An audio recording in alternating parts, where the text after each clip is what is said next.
Okay, so set up Windows 11 laptop or desktop without Microsoft account.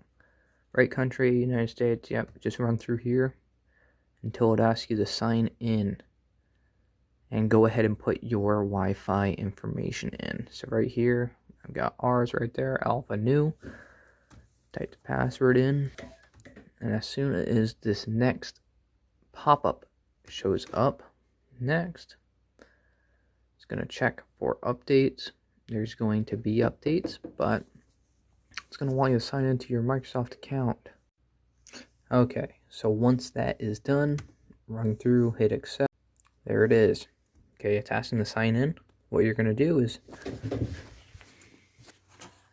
go right over to your router and just unplug it. Once you unplug that, hit the back button up here at the top left.